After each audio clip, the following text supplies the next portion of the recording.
What if we could allow ourselves to slow down just a bit during each school day to sit back and observe our students on their journey of human development? The pressures on schools feel endless when we consider system initiatives, new curriculum, increased data collection of all kinds, new programs, more assessment, technology, best practice that changes, and ongoing professional development.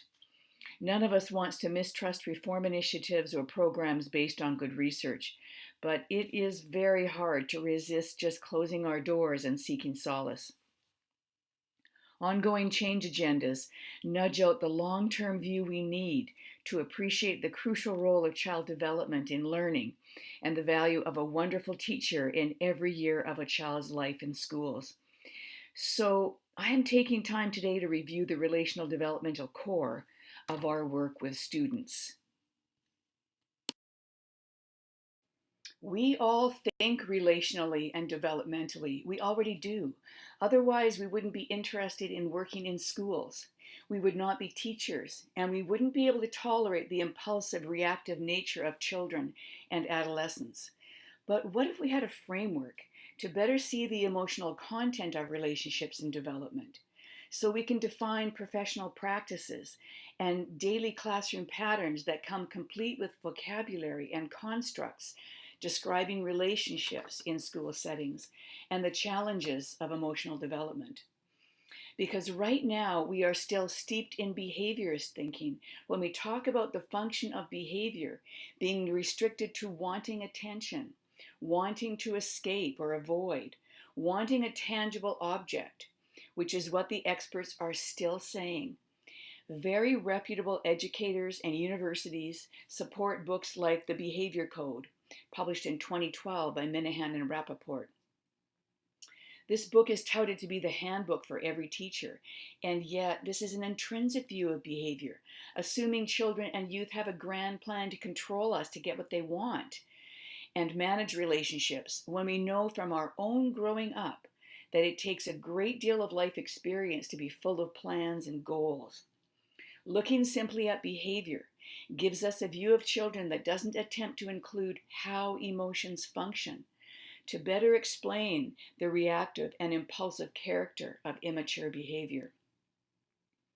Behavior is hugely emotional. Learning is emotional. Our emotions drive our attention, our actions, our thinking. Emotions are important to understand, especially now, because right now we are facing increasing numbers of citizens of all ages with mental health challenges. School-aged children with mental health issues can be considered the walking wounded, and they need our thoughtful practices and patterns in classrooms which address their emotional needs first before trying to manage behavior. Consider this information about possible outcomes for our walking wounded. The Canadian Mental Health Association tells us that 70% of mental health issues begin in childhood or during the teen years, and 80% of children with mental health issues will not receive any services. Right now, we have over 1 million Canadian youth suffering with mood disorders or struggling with addictions, and most likely schools at some time in each of the lives of these youth. Schools had opportunities to be involved. Here in BC, we face the grim reality of over 900 deaths from illicit drug use in 2016 and over 1,400 deaths in 2017. So grassroots mental health initiatives are crucial. I believe the best way to impact mental health in children is to learn more about emotions, emotional functioning, and the foundational role of emotional development. I am concerned about the assumptions still apparent in schools regarding effective discipline and behavior management, especially as it relates to the growing number of young children with mental health concerns. Schools need to utilize relational approaches and developmental approaches to remain relevant when the school needs emotionally healthy individuals to create a peaceful future. Relationships with our students are most definitely the cornerstone of our role. What if we could tap into our own insight about relationships and their importance in child development? Because we are actually on our own journey of development, so we have some insight about this journey for children and youth. But what if there is also a framework we can use to think about emotional readiness and emotional development? A framework as dependable as the London Bridge. The relationships are the overarching structures to support a child as their development progresses in foundational layers of emotional functioning through life experience. So, like this bridge, relationships must be sturdy and dependable while supporting the busy, chaotic activity of children at whatever level of development they present.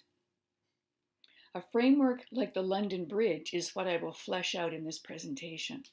We have not considered emotional readiness fully because the curriculum models we have been given are concerned with reading and math readiness, not emotional readiness, skill development, not emotional development, and core competencies, not core emotions. Most of our students are doing well in school. They are excited and energized by being at school. They love learning. They respect, admire, and are willing to follow the adults in charge. Thankfully, they are on their own journey of human development and their trajectory is healthy. It predicts all positive outcomes. These are happy kids and they're ready for the many challenges at school.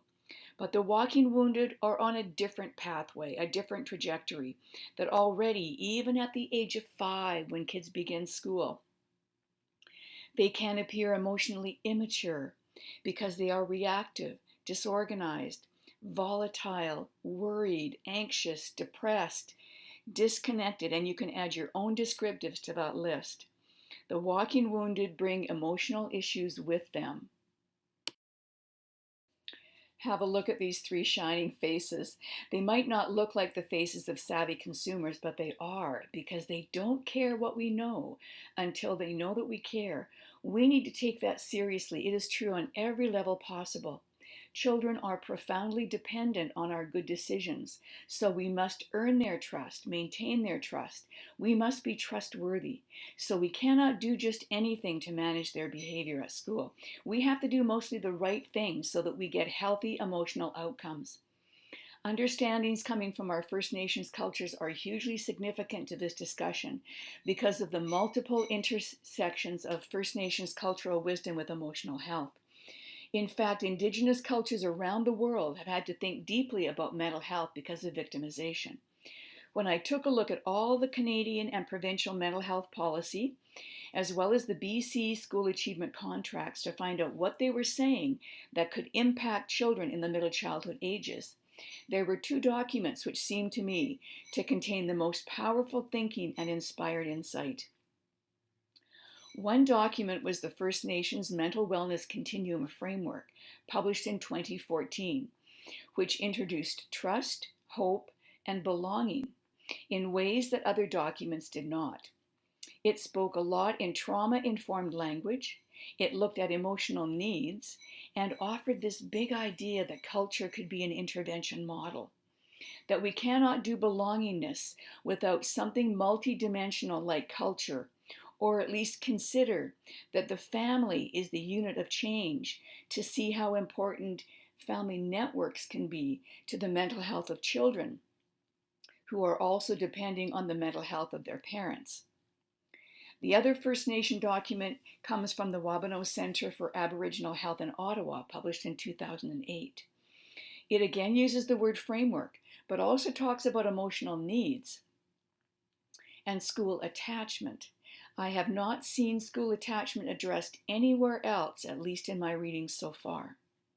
To me, these documents can be instrumental in seeing how ethnic culture, family culture, and school culture can overlap comfortably instead of bumping or colliding, because it is intensely frustrating for all of us when we belong in one culture and do not feel any belongingness in another culture when we have to function in both. So I'm going to discuss 4 questions to flesh out the relational developmental framework that I have in mind.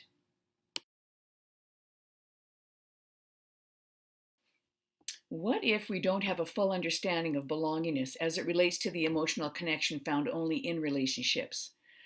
What if we are too focused on child behavior and changing child behavior to see the power of attachment relationships to cultivate emotional development? And question 3, what if children and youth continue to experience unmet emotional needs and we are either not recognizing their needs or we don't know how to address emotions? And what if we are undermining emotional development because teaching skills and assessing for competencies are our curriculum mandates, but we cannot teach emotional maturity or test for emotional maturity um, and move our children along to more emotional maturation? Maturation comes from the inside out when the conditions are right for children and youth.